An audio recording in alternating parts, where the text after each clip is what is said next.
આપણો આધાર એ પ્રભુ છે એ સમજાવવા માટે સમુદ્ર મંથનની કથા કરી. સમુદ્ર મંથનમાં ભગવાન પોતે એ પર્વતનો આધાર બન્યા અને ભગવાને કાચબાનું રૂપ કુર્મ અવતાર ધારણ કર્યો. આધાર બની કાલીને સંપન્ન કરાવ્યું.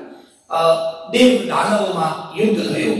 દેવ દાનવોના યુદ્ધમાં દેવતાઓ અમૃત પી ગયા હતા એટલે એ લોકો અજર અને અમર બની ગયા છે. આ બાજુ બધા દાનવોને અમૃત પીધા પછી દેવતાઓ હરાવી દીધા.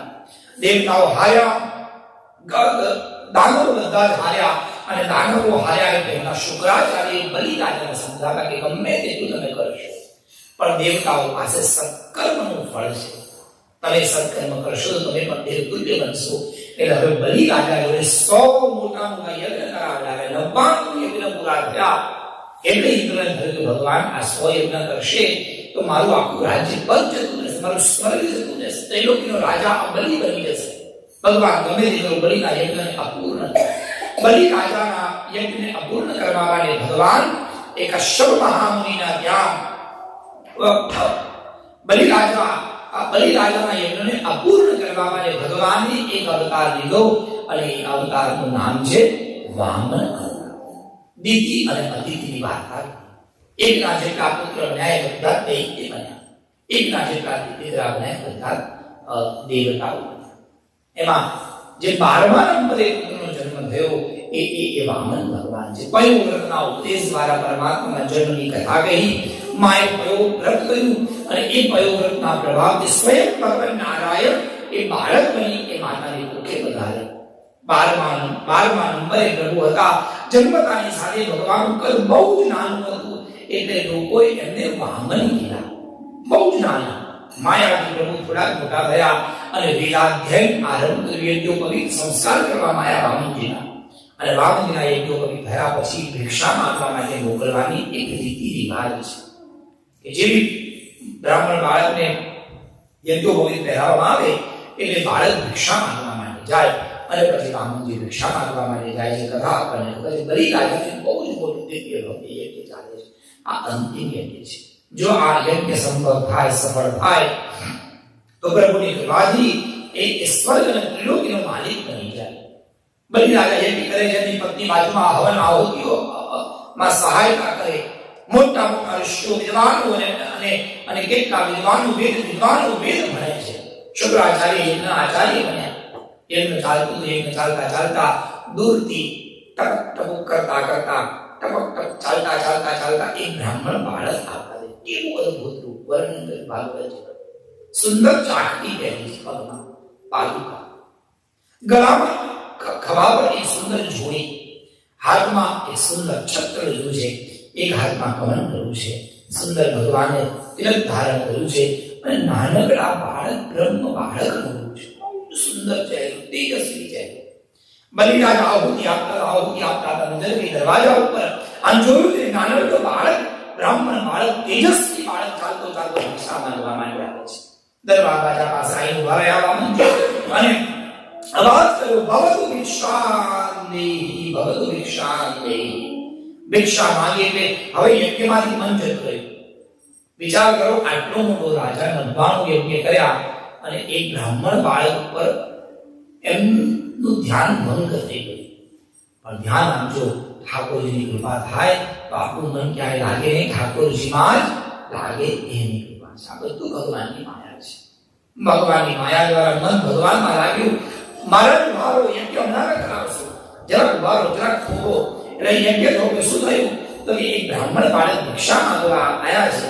જરાક ભિક્ષા આંખો બંધ કરી શુક્રાચાર્ય મહારાજ ઉભા ના થશો, યજ્ઞ કરતા ઉભા થાવ અને જો આસને પગે ન લાગો તો ઇન્દ્ર તમારું બધું પુણ્ય લઈ જશે. કીધું પણ ન સમજ્યા. અરે જે ધોબેલાયા બાળકને ભિક્ષા તમારે આપવી છે. અધૂરી પૂજાએ અધૂરા યજ્ઞે રાજા ઉભા થયા. બલિરાજા પત્ની પણ ઉભી થઈ. બે ચાર ઋષિઓ ઉભા રહ્યા, દરવાજા પાસે ગયા. બ્રાહ્મણે બે હાથ જોડ્યા, રાજા બહુ મોટો યજ્ઞ કર્યો છે, મને ભિક્ષા ઈચ્છા થોડી ભિક્ષા. અરે બાળક શું જોઈએ ભિક્ષાનો માંગો, જે માંગશે આપી દઈશું.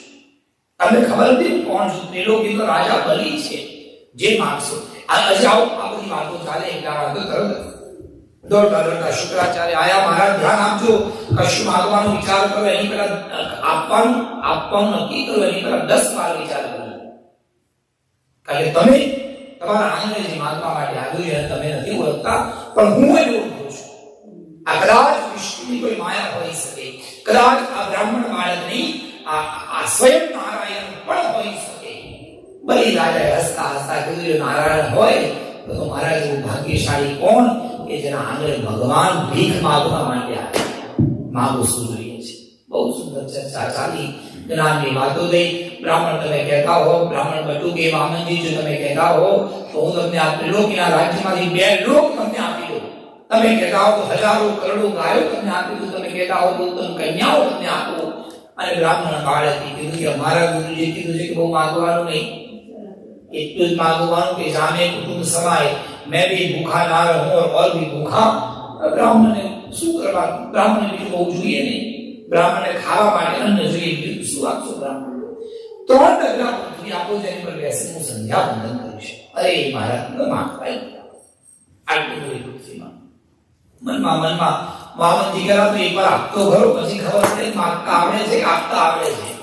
એકવાર આપતો ખરો. સારું જાઓ બ્રાહ્મણ બનો.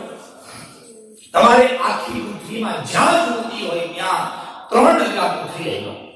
હું વચન આપું છું 3 ડગલા પૃથ્વી. તમારે એમ નહીં, સંકલ્પ કરો. સંકલ્પ વગર તો લેવાય નહીં. દસ્તાવેજ વગર જમીન પર ભરોસો ના થાય. બોલો જય શ્રી કૃષ્ણ. આજે બધા જ બધું જ આપણું છે. તમે મારા બધું વાતો જ હોય. ટાઈમ આવે ત્યારે બધું બદલાઈ જાય એવું નહીં. સંકલ્પ કરો મહારાજ. સંકલ્પ કરવા માટે મહારાજને શુક્રાચાર્ય સંકલ્પ કરાવો, પાણી આપો.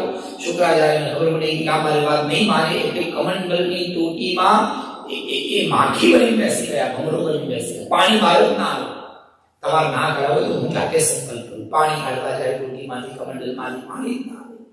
ભગવાને વામનજી કીધું બહુ ભરાઈ ગયું લાગે છે, કામ કરો ગરબની સળી જરા કચરો કાઢો. જ્યાં ગરબની સળી નાખી ત્યાં તો આંખ ફૂટી ગઈ શુક્રાચાર્યની. શાસ્ત્રમાં કહેવત પડી કે દાન કરતા જો કોઈ કોઈને રોકે તો બીજા જન્મમાં આંધળો થાય. બોલો જય શ્રી કૃષ્ણ. દાન કરતા કોઈને રોકવાની જે કરે એને કરવા દેવું. શુક્રાચાર્યની એક આંખ ફૂટી, પાણી નીકળ્યું, હાથમાં જળ લીધું અને રાજાએ સંકલ્પ કર્યો, હું બલી રાજા, ત્રિલોકીનો રાજા, હું સંકલ્પ કરું છું કે મારે આંગણે આવેલા આ બ્રાહ્મણ બટુ વામનને હું એના 3 ડગલામાં આપેલી પૃથ્વી હું દાનમાં આપું. સંકલ્પ કર્યો ત્યાં તો પલભરમાં વામનમાંથી ભગવાન રાગ થવા લાગ્યા. ધીરે ધીરે ધીરે ધીરે ધીરે વામનનું શરીર વધી ગયું. એટલા મોટા થયા. એક ડગલામાં ભગવાને આખી પૃથ્વીનો ગોળો આપી દીધો. બીજા ડગલામાં આખું બ્રહ્માંડ આપી દીધું. બધું જ ખતમ થઈ ગયું. પૃથ્વી આવી ગઈ અને આખું બ્રહ્માંડ આવી ગયું. રાજા તારે તો 3 ડગલા આપવું હતું. 2 ડગલામાં બધું જ મપાઈ ગયું. હવે ત્રીજું પગ હું ક્યાં મૂકું? રાજા બહુ હોશિયાર. રાજાએ કીધું પ્રભુ તમે મારી પાસે બધું જ લઈ લીધું છે, પણ હજી મારું સ્વાભિમાન, હજી મારું અભિમાન અને હજી મારું હું પણ મારું છે. તમે બધું લઈ લીધું, ભગવાન હું બાકી છે ને. તમારો ત્રીજો પગ મૂકવો હોય તો પ્રભુ આ ભક્ત આ દાસ આ માથા પર ભગવાન તમારો પગ મૂકો. અને ભગવાન તો બહુ ખુશ થઈ ગયા. વાહ વાહ વાહ. અને આને ભગવાનને ભક્ત બહુ ગમે. બોલો જય શ્રી કૃષ્ણ. આવું સુંદર તે મને આપ્યું. તર ભગવાન નાના થયા અને બોલવા જાય, બલી રાજા તમે મને આટલું ઉત્તમ દાન આપ્યું છે, હું બહુ જ રાજી છું, માંગો શું જોઈએ? ઇન્દ્ર ગભરાયો. ત્યાં કે સ્વર ના માંગી લે. સરસ્વતી માતાને બોલ્યા જાઓ તો તેની બુદ્ધિમાં બેસો. ક્યાંય ગડબડ ન કરી ઇન્દ્રાસન માંગી લે ભૂલમાંથી. સરસ્વતી નજીક આવવા ગયા. બોલ્યા હે સરસ્વતી દુર્ભારો, તમે વિચાર તો કરો, જેની આગળ ઠાકોરજી ઉભા હોય અને ઠાકોરજી જો માંગવાનું હોય તે માણસની ક્યારે બુદ્ધિ બગડે? ઠાકોરજીની કૃપા કોને કહેવાય? ઠાકોરજીની કૃપાથી કોઈની બુદ્ધિ ન બગડે. તમે દુર્ભારો, હું ભગવાન પાસે બીજું કઈ નહીં માંગુ, ભગવાન પાસે હું ભગવાનને જ માંગી લઈશ. 2 હાથ જોડા પ્રભુની સ્તુતિ કરી, પ્રભુ મારે કઈ નહીં જોયું, કૃપા કરો, હું તમને ક્યારે ભૂલું નહીં. પલ પલ નિરંતર ભગવાન મારા મનમાં તમારું સ્મરણ કરે. ઈચ્છા એવી છે કે ઘરની બહાર જવું તોય તમને જોઉં અને ઘરની અંદર આવું તોય તમને જોઉં. ભગવાનને એમ કે આ મારો ફોટો લગાવી દેશે. બોલો જય શ્રી કૃષ્ણ. અને ભગવાન ખાસ તો તમે પાતાળ લોકના રાજા બનશો અને જે માગ્યું તમે એ પ્રમાણે તમે મને ક્યારેય નહીં ભૂલો અને નીકળતા ના આવતા તમને મારા દર્શન થશે. ભગવાન મેં કીધું પ્રભુ દ્વાર પર બનવું પડશે. ભગવાન કે હે હા ભગવાન હવે તમે આવો પાતાળ લોકમાં. અને ભગવાને મજબૂરી જોવું પડ્યું પાતાળ લોકમાં. બલી રાજા પાતાળના રાજા બન્યા. દરવાજા ઉપર ભગવાનને દ્વારપાલ બનાવીને ઉભા રાખ્યા. બ્રહ્મની માયા જે લીલા છે કેમ આ લીલા કરી આગળની કથાઓમાં કહે છે. ભગવાન દ્વાર પર બનીને ઉભા રહ્યા. 6 મહિના ગયા. લક્ષ્મી ગયા આયા કેમ નહીં? નારદજીને પૂછ્યું ભાઈ જોયા? બોલો જય શ્રી કૃષ્ણ. તે કે જોબ પર લાગી ગયા છે. 12 કલાકની જોબ કરે બની બનીમાં. પણ ક્યાં? તો કે પાતાળમાં દરવાજા પર ઉભા કે જો લક્ષ્મી રૂપવતી સાડી વાળી પહેરી તૈયાર થઈ માથે ઓઢી પહોંચ્યા દરવાજા પર. એ દરવાજો ખોલો એટલે ભગવાન ની બેન ક્યાં જો રહા બેન નહીં આમ જો તો ખરા. ઓ તું બોલસો દરવાજો પર અંદર જેવા ભગવાન ફટ દરવાજો ખોલ્યો અને અમે આની આગળ તો ચાલે જ નહીં. બોલો જશે હું નથી કહેતો શંકરાચાર્ય એક બહુ સુંદર સ્તોત્ર બનાવ્યું. એમાં એક કનકધારા સ્તોત્ર. કનકધારામાં ભગવાન લખે છે કે યત કટાક્ષ ભગવાન આ દુનિયા તમારી કટાક્ષ પર ચાલે છે. ભગવાન નો આંખ ખોલે તો દુનિયા બની જાય. ભગવાન નો આંખ બંધ કરે તો આખી દુનિયા પતી જાય. આખી દુનિયા જેની ઈશારા ઉપર ચાલે છે એ પોતે કોકના ઈશારાની રાહ જોવે છે. બોલો જશે એવું લક્ષ્મી જ નહીં. પ્રભુ વિચાર તો કરો આખી દુનિયા જેના ઈશારા ઉપર ચાલે એ તમારા ઈશારા ઉપર ચાલે છે. એ લક્ષ્મી એવી કૃપા કરો તમારો એક ઈશારો મારી ઉપર મૂકી દો તો મારું હું કલ્યાણમાં થઈ. આવું શંકરાચાર્ય એક શ્લોકમાં યત કટાક્ષ